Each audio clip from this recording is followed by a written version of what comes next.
Today's puzzle is taken from a game which was played between Joseph Henry Blackburn and Samuel Lipschutz back in 1889, so at the end of the 19th century.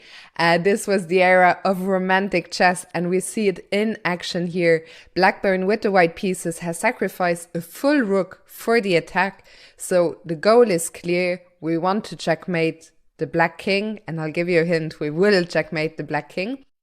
The black king, which at first sight doesn't look too unsafe on g7. What do we want to look for when we are checkmating? When we want to checkmate the opponent's king, we want to look for checks. Here there is only one move which makes sense. There are two checks on the board, knight e6. Of course, the knight can be captured. And the other is knight h5. You might tell me, but on h5 the knight is hanging. But of course the idea is that we open up the diagonal for our strongest piece, the queen, which now comes in with a check on c7. And this is actually a forced mate in 5. Black could have delayed things with this blocking of the check. However, in the game, Black played king f6, and now we want to continue the checks. Here it comes, queen d6 check. The king has to step back. If the bishop blocks the check on e6, this also leads to a forced mate after queen takes f8 and queen takes f7. So after the check on d6, the king goes back. And now the queen keeps getting closer and closer. After queen e7, we already see the power of this pawn on g6 with always the mate threats on h7 was just too much for black.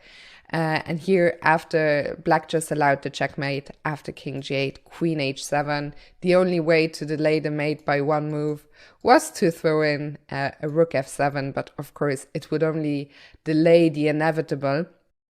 So those are some beautiful lines. Very, very well done.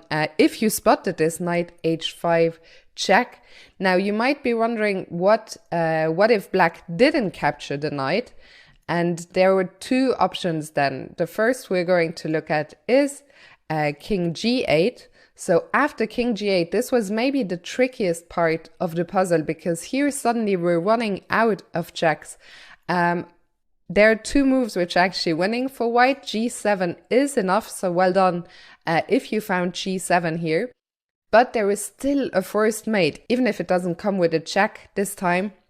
Queen c7, and the threat of queen h7 checkmate is actually too strong. There is nothing that black can do here. Once again, they can delay their fate by giving up the bishop, but eventually they'll have to give up a rook, and here once again comes the forced checkmate. Now we take with the pawn.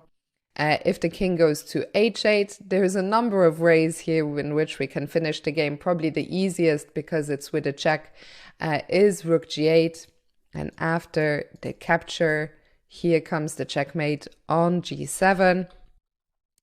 And if the king steps to h7, then of course the queen can come in with check on f5 again. The quickest mate is actually queen g4, with a mate coming either on g8 or on g7 on the next move. So that was if king g8. Now if the king steps back to h8, then of course things are easy here. We can just push our g-pawn. The king steps back to g8, we take on f8 after king takes. In comes the queen once again. There's always a number of ways here to checkmate. I will just show you the fastest ones. Queen d6 after king e8, in comes the rook. Now if either way there's a mate in one on the board, of course if rook f8 we just capture.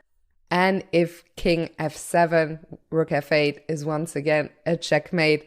So a lot of beautiful lines. You can look up the game. It's a game that's well worth replaying, but very well done. If you saw this clearance move here, knight h5 check, opening the way for the queen to join the game and deliver a checkmate in just a few moves after coming closer and closer with checks. I hope you enjoyed this puzzle.